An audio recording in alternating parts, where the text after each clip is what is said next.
Hey everyone, welcome to the channel. It's Letitia here from Golden Oracle Arts, and I'm spreading a little light to the world through creativity. And today I want to officially begin with a new series, which is a sketchbook series. And so with this sketchbook series, I wanted to start from where I began as an artist, and that's with nature. And so recently I've been taking these longer trail walks, and I've been inspired by the things around me. And I walked past a bunch of these beautiful Monstera leaves. I've always loved these leaves because they just have so much uniqueness to them, and each one is shaped differently. So I saw a bunch of them together and I took a photograph, and that's how I got the reference for this sketchbook today. So we're going to start with this one. So the theme, I'm going to have different playlists for different themes, so you'll just be able to pick out which ones you would prefer. So for this playlist, this is going to be nature. So we're starting with these Monstera leaves, and yeah, we'll see how this goes and see where it takes us. But thank you for drawing along with me. This is going to be watercolour that I'm going to work with, but if I do work with any other materials, it's likely to be a fine liner, like for ink, illustration, and maybe some other things like gel pens and acrylics. But for this session today, it's watercolour, and yeah, I think I use a gold gel pen at the end, but it's mainly watercolour. I did want to outline, but I resisted the urge because I just wanted to work on my watercolour skills. So now this paper isn't exactly watercolour worthy, but if you do find yourself in a situation where you're working with paper and it's a little bit thinner and you do want a watercolour, the thing to take note of is the absorbency of the paper and the weight of it. And so if you have a paper that's thinly weighted, for instance, if it's 160 or 170 or 180 gram SM, and when I say grams SM, I'm referring to the paper weight itself. Ideally, if you're working with watercolour, you want to be working with 300 grams SM paper. But in this case, I know I'm not. So this sketchbook is probably coming in around the 170 mark, weighing in at 170 grams SM. But still, I can use it because I know how to work with the water. So you will have to control it a lot more. So less paper weight, more colour, and less water. That's how that works. Heavier paper, you can use more water and it will be absorbed.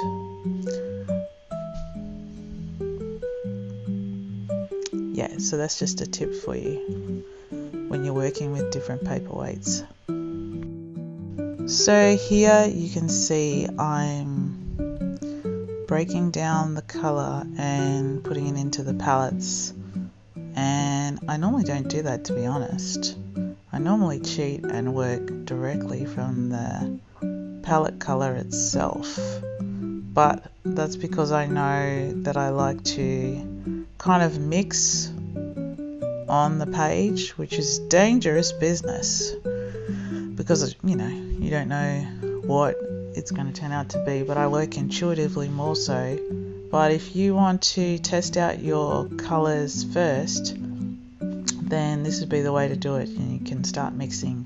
So I did do it in this case just to kind of get a sample of greens and just see what I'm working with as a baseline, and then I can kind of play around and experiment with shading and grouping the colours together just intuitively on the page. I like to do that. I like to work that way. And I think that I can't speak for everyone, but I know that a lot of people will be breaking down their colours in, different pools of water and then mixing that way. But yeah, I just like to work this way.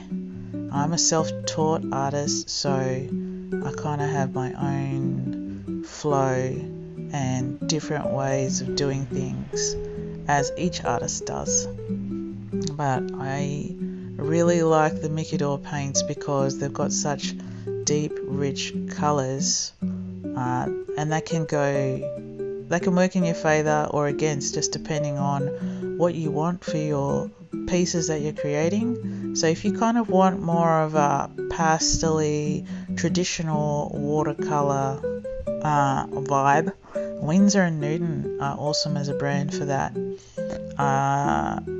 Your student grade watercolors are going to give you more.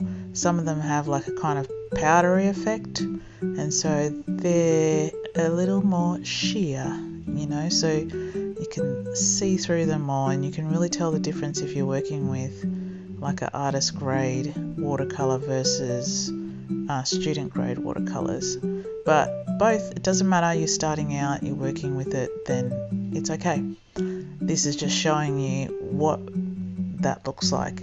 Even in this piece, I do have two different palettes that I'm working with. One are kind of more powdery, and you can see that from the first green that I started with. That's one of the other watercolors that's not Mikador. I don't even know what it is, but it's not Mikador. And so you can see the difference. It's kind of a little more flat, I would say, a little more flat.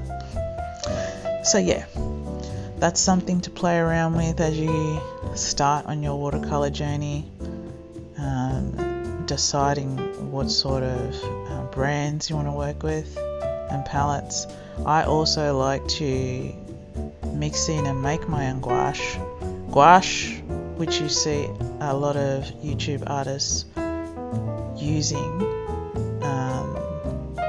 is basically acrylic and water just mixed together, so you can make your own mixes for that if you really want to. I use it for highlighting. Did I do it in this piece? I'm trying to remember if I did. I think I did, just for some speckles on the leaves, but very sparingly. But yeah, that's another way that you can create your own gouache. If you couldn't buy a gouache palette, you can literally use acrylic paints and then just break it down and have it act like a watercolor by weakening it with water. So here I'm getting my background wash down. But I really, when I think about it afterwards, hindsight, it's a beautiful thing.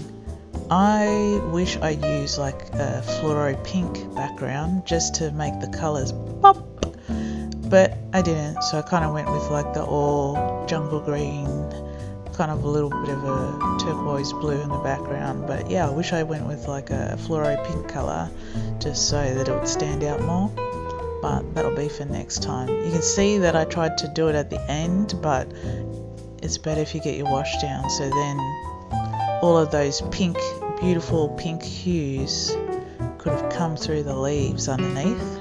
But no matter, we do that on the next one, I'll remember. So for me, I don't normally just use pure watercolor, so this is new for me as well, which is cool. So I'm going to get better and grow as I go along, but because I normally use a fine line pen to illustrate, but today, no, we are watercoloring. So I'm just getting the leaves down, and you'll see me like leaving spaces. So I'm leaving the space for the veins of the leaves and the holes that I really like in these leaves. so they have different types of holes in them at different spaces, so that's another reason why I wanted to pick the Monstera leaf. So yeah, here we go. So also I thought about speeding up this video, but then I figure that if you want to work quicker and check out the whole video and see the process from end to end, and you just kind of want a quick overview, you can use the playback button and fast forward it. But I've left it mostly long length, so if you want to, grab your cup of tea or your cup of coffee or whatever you like to drink and just settle in and watercolour alongside me, or just have it running in the background is something enjoyable to watch, or picking up tips and just checking things out, you can do that. So I've left it as, I think this one's about close to 40 minutes, but yeah, I figure that you will pick out the parts that you like and enjoy, and you can listen in and just check things out, and then yeah, speed it up as you wish.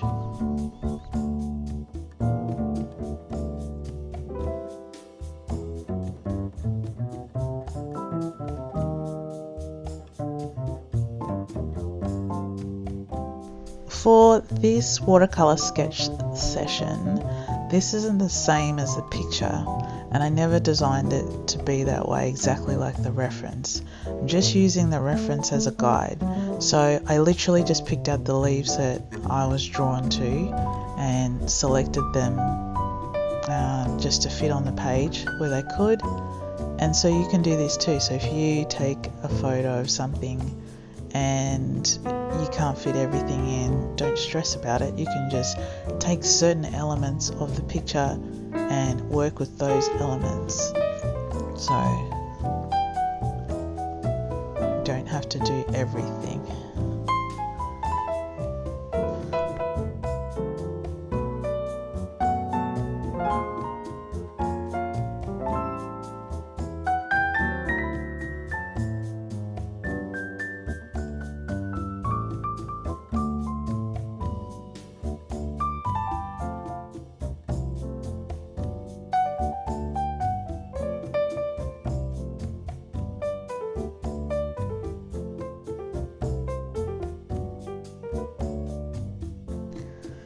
As far as brush recommendations, like I would say it depends on the size of your sketchbook, but I'm using a fairly tiny round brush. I would say it's about a 1 or a 2, but if I was working on a larger piece and it was A3 or up, I'd be working with probably a 6 round.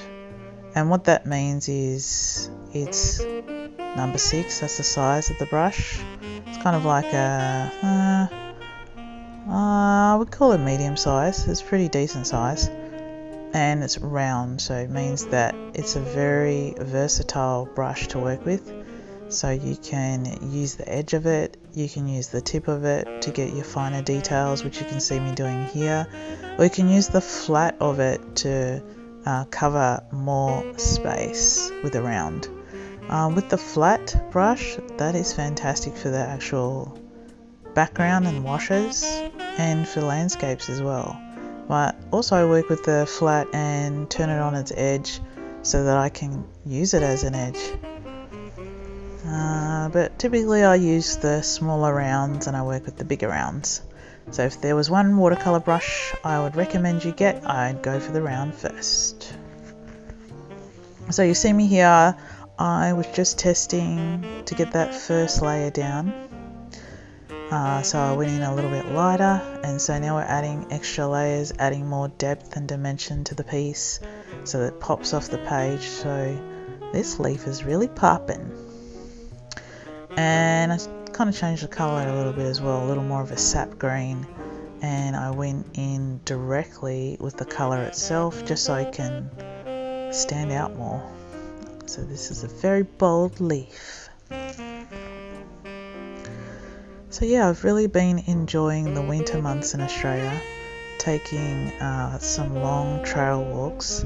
We've been blessed where we are at the moment, where it's been these crisp winter mornings where you feel alive, and the wind hits the cheeks, and just wakes you up. So it's good. As long as you've got a jacket on, it's really, really nice. It's not raining, so that is awesome. And it's warming up. We're getting up to even about 22 on some days in Australia, New South Wales specifically. So it's been a nice winter. I've really enjoyed it. So I've been getting out for these trail walks and seeing all that I can, and just finding my inspiration in nature again. I mean, nature's a running theme in my work anyway, but probably more so now, reinvigorating my work with nature. I find it to be such a soothing place, and you can really ground, and I get a lot of ideas in nature. So let's see what's going to happen as I take these walks over winter. I've already got ideas for the next sketch session, but it's and it'll be a floral. So florals are a theme in my work as well. So you'll see a lot of those, and that's been since the beginning of my art career. So yeah.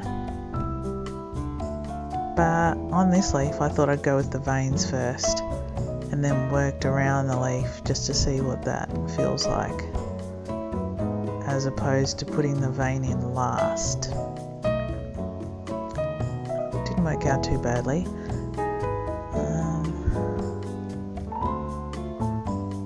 So yeah.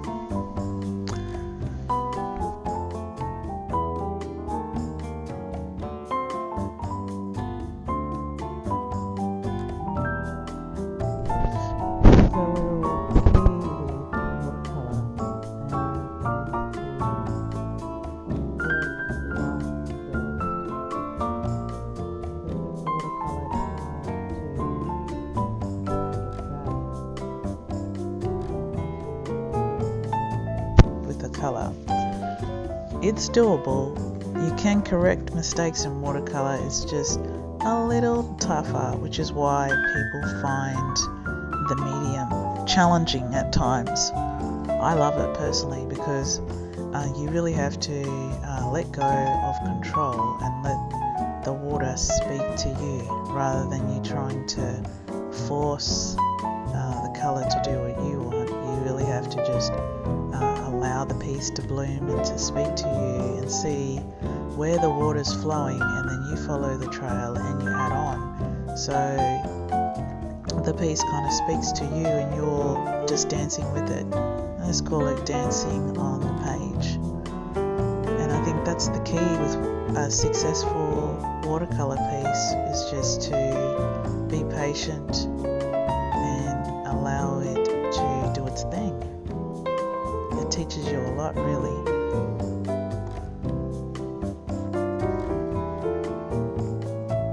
So yeah, with watercolour, work light first until you find your feet with the medium, and then you build up your layers gradually, layer upon layer upon layer, and it will enrich the piece and give it that 3D effect.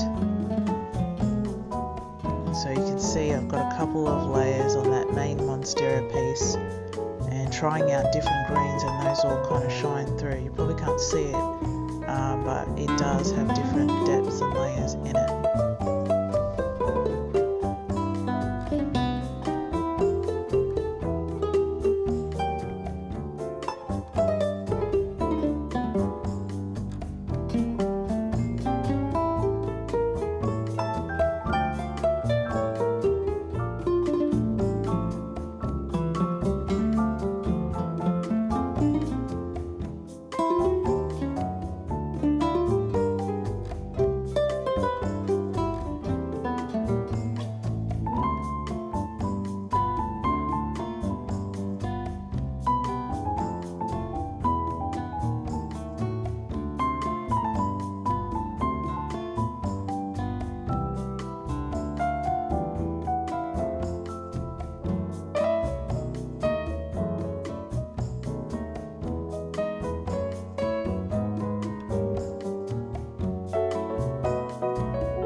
Okay, so here's where I use like a gold metallic pen just for like the outline, just adding a different effect, a different layer, and for the holes within the leaves.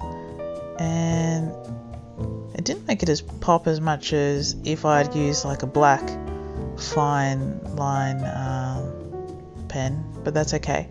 You can see it up close. It just kind of gives it a few extra highlights.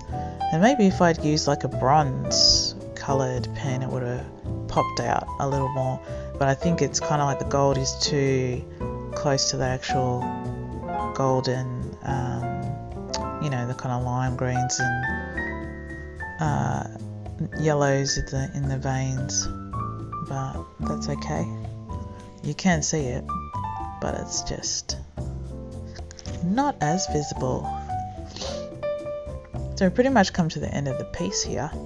So that's the first sketchbook sketchy watercolor session, and I hope you joined in. And if you didn't and you want to come back and join in now that you've had a look at it, that would be cool too. And then let me know how you go. And you know, you don't have to use my color scheme as well. You can play around and have fun with it, and you could put all kinds of colors in there. You know, if you wanted to make the leaves like purples and blues and greens, you could do that as well. So it's whatever you want to do. But I just stuck with the colors of nature on the first one. So that's it, and I hope that you've enjoyed this sketchbook session today, and I will be back shortly, probably in another couple of days from the recording of this video for the next one, and we'll just keep it flowing, and then you'll have a whole library of watercolor sketching that you can join in with me for. So I look forward to seeing you on the next video, and hey, do something for me if you liked the video and you liked what I'm doing here. Just throw me a like, leave a comment, let me know if you've done any interesting trail walks where you are.